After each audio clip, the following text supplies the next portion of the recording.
Hi, hello audience. In this episode of Herald Cafe today we've got a special guest from South Goa. She's a professional accountant.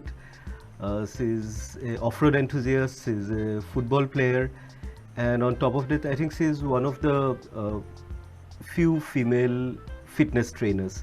Please welcome Solania. Hi, welcome to the studio. Hi, thank you for having me here. And I want to ask you, firstly, what inspired you to become a fitness coach? Not everybody wants to become a fitness coach. Yes, so I think I've always been quite active, from my childhood. I've always been active, I always played games, I've always been into sports and some kind of adventures or another. So I think becoming a fitness trainer, when I came to Goa, I noticed that there was no many women exercising, especially after motherhood. After you become a mother, you tend to stay home, look after your kids, look after your family, or you go to work. But there was not the physical exercise part of it. Okay. So I started because I wanted to bring awareness to other mothers that, you can be a mother, you can be over 30 or 40 or even older and still exercise. The benefits that brings to your body and to your mind are countless. So mainly because I wanted to bring awareness to the population to say, look, I'm a mother, I'm over a certain age and still I'm exercising, so you also can do it. Maybe that is their motivation to do it, taking from your own. Yes. So I hope that I'm an inspiration to many of you out there that there's no age limit to exercise. And before coming to Goa, you came to Goa in 2014, and before that, how did it came to you that you want to be a fitness coach? Just by looking into other field? It never crossed my mind, to be honest. So I did mathematics, one of my universities, and I did accounts. So I'm primarily sitting in an office the whole day. True. So back in Brazil, I was working in an accountancy, in the accounts department for a firm, and I moved to London. I was in London for 11 years. Again, I was working in an office, 9-to-5 job, but I always kept myself active. I was either running, playing some kind of sports, or working out in the gym. Nice. It's quite inspiring to see people doing physically fit, So another thing I want to ask you, it's most like an observation, like WHO has came up with a survey report, all over the world, smoking is reducing, tobacco use consumption is reducing. Earlier in 2000, 1 out of 3 people used to smoke or chew tobacco. Now it's 1 in 5 people, That is the positive thing is happening. Another negative thing is happening is like that we have this tech necks, they call it, because we're constantly looking on our phone, computers, always we are bending down. So I asked one of my doctor friends, they say keep your neck straight, every 2 minutes, do like this. So what I want to say that in this society, there's a positive thing that the tobacco consumption is getting down, yet we are having tech necks. What is your views on this? That anything positive will come with a negative thing, or anything negative come with a positive thing? It could, actually. It could. I think it's a great thing that smoking is decreasing.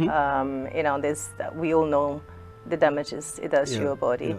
Yeah. But then, like you said, nowadays people tend to spend. I think one of the reasons maybe that decreasing in smoking is happening is because you were banned from smoking at many places now, which before, up to 20 years ago, you could smoke in the office, you could smoke at your workplace, you could smoke at in the house, at restaurants, in your car and everything. Now it's banned. So I think it's less socially acceptable in a kind of way to smoke. But then on the other hand, with all the gadgets coming up, you were stuck in the house for longer periods of time. And that is what the negative side now is, because you were stuck in the house and what do? You rely on your gadgets, on your phone, on your computer. I see that happening to my kids also the whole time. They are constantly, when they're out of school hours, they're on their gadgets. And you can see the negative effects for the posture, for the concentration and everything. Now, that is where it comes, the benefit of working, exercising.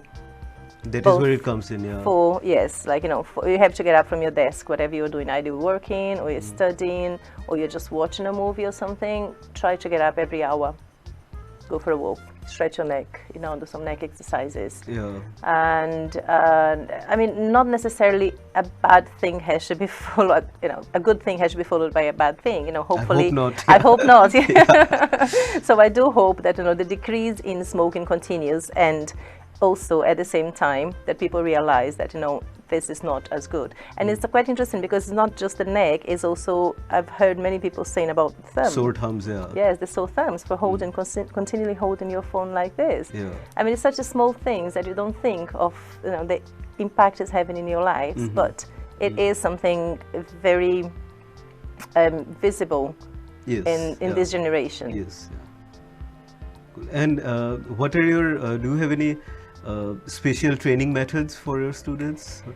So we work more with, it's a kind of a combination of HIIT, which is high intensity interval training. So that is a way of training that involves a 45 seconds intense workout and 20 seconds break in between. So we have between 8 and 10 exercises. So we do that in a circuit form. So we have some, it's a full body workout, okay? So it works on your upper body and lower body. I think that is, for me, I myself, I like to train that way because it's very time effective. So within 1 hour, you are done with full body workout, and that is only advisable to do 3 times a week due to its intensity.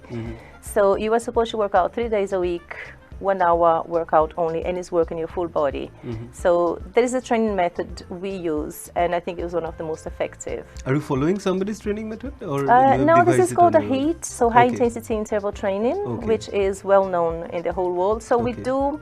What I do is I customize that according to certain clients, because I have clients varying, like, you know, I have some kids, kids ages, and I have some clients in their 20s, 30s, and I even have some old clients in the 70s.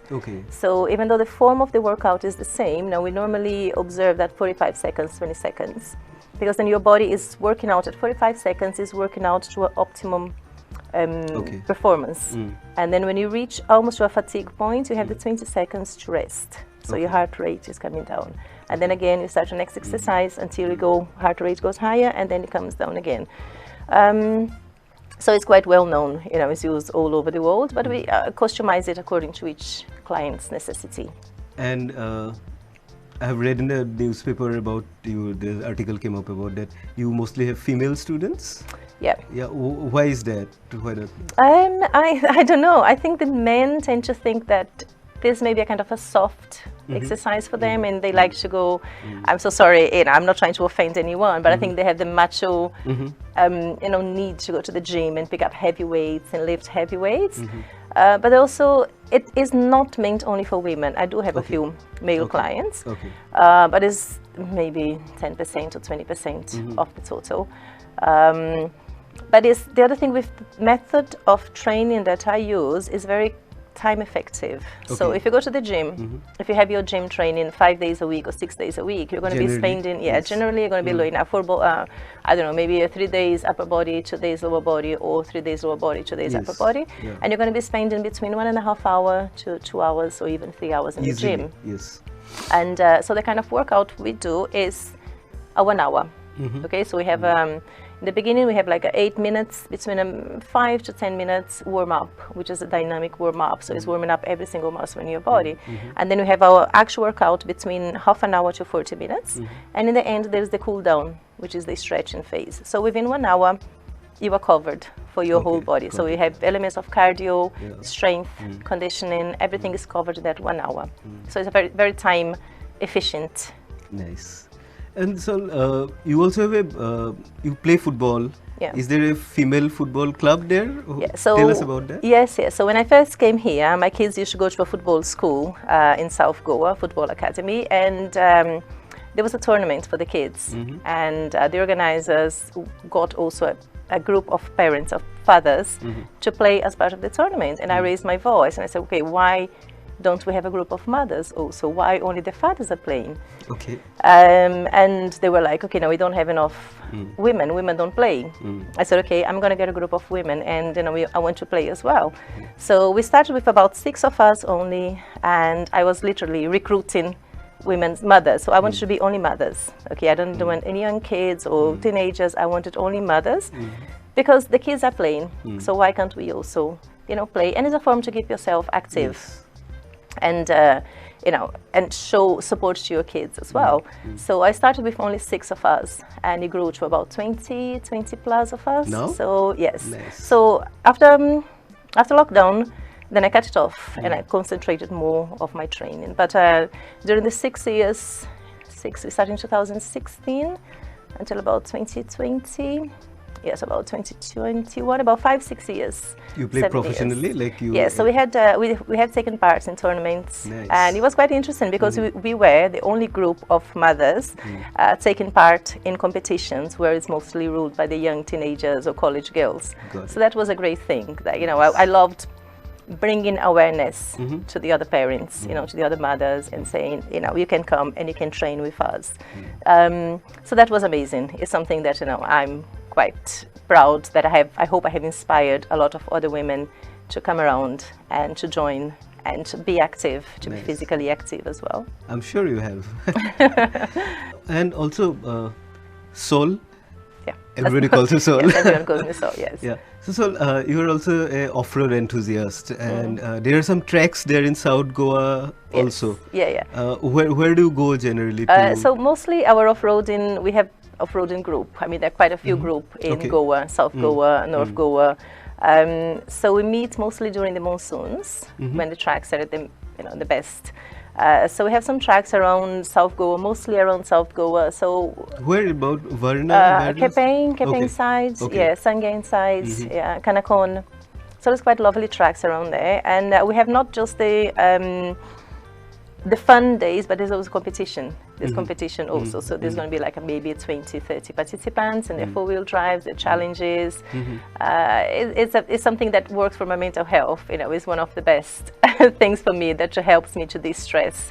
So there's a Sunday program. Normally we go out for the whole Sunday, and we get in our jeeps and get muddy and get dirty and like spend the whole day trekking, through the jungles and the rivers and also, yeah. Yeah, so there are a few competitions also happen. No, one is I forgot her name now. It's an international competition. People from all over the world. RFC. Yes. So RFC happens here in Goa once a year, every July. So some of my close friends are drivers in there. So it happens like for a whole week, 7 days. Yeah. So the level of those cars is quite a much higher level than what I do. There's a much higher level competition. So we have drivers coming from all over India. And also from abroad, there's some Malaysians and some other countries drivers here as well. So that is a completely different level.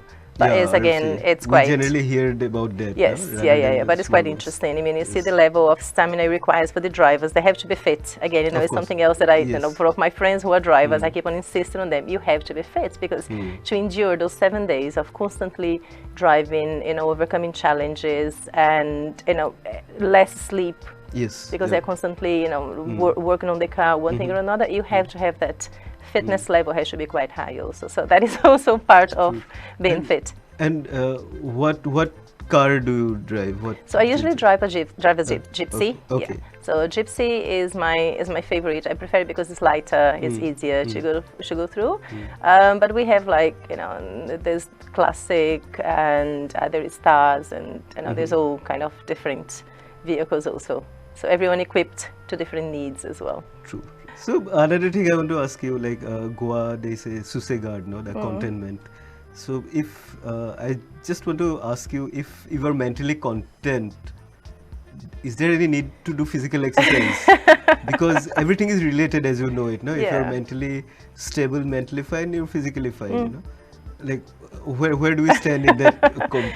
No, I don't. It's a very interesting point, but I don't think that they are correlated. Yes, if you are physically active, it's been scientifically proved that your brain is also your mental, your emotional and your mental health is also improving. So it's been.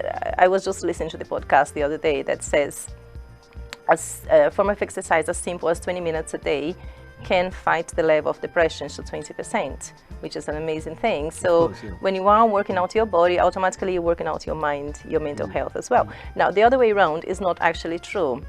Just because you are mentally content and you are happy, it doesn't mean your body is at optimal condition. So you might be suffering from some illness or something that you were not actually aware, but you know, you were not exercising, you were not moving. So it could be at a short time, you could walk for a short time that, you know, mentally you were happy.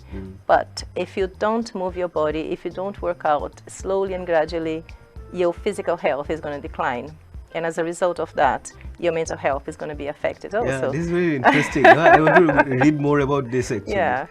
Okay, I think we are coming towards the end of this conversation, and in the end, I would like to ask your suggestion to give us one simple exercise to keep goans healthy, you know, because everybody cannot do headstands, you know.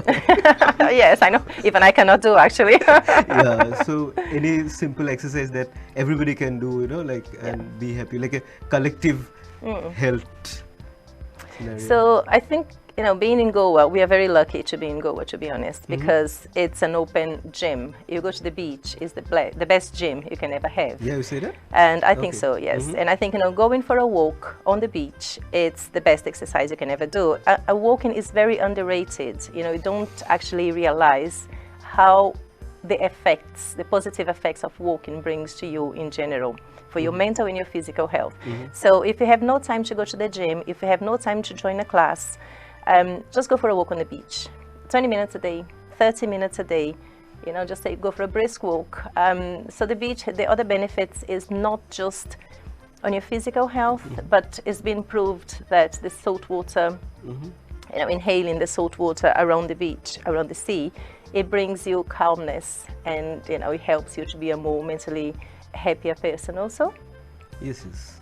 Thank you. I think it's a great insight, you know, because we are full of water, and water always, how do you say, aggregate your endorphins, you know, like open up your endorphins. Absolutely, yeah. Yes, nice. Thank you for your time, and Thank you. I wish you all the best in your so endeavors, and I hope you train more people and people are more active. I do hope that more people, I can inspire more people to join and to be more active. I mean, I want to see the whole of Goa being active, you know, fighting diseases and fighting emotional depression. Become a resilient class. Yes, absolutely. Yes, that is my aim. Thank you so much for having me. Thank you. Thank you for your time. Thank you. Thank you, audience. It was great talking to Ms. Lopez. I hope we get inspired to keep ourselves healthy and happy. Thank you. I'll see you again next week.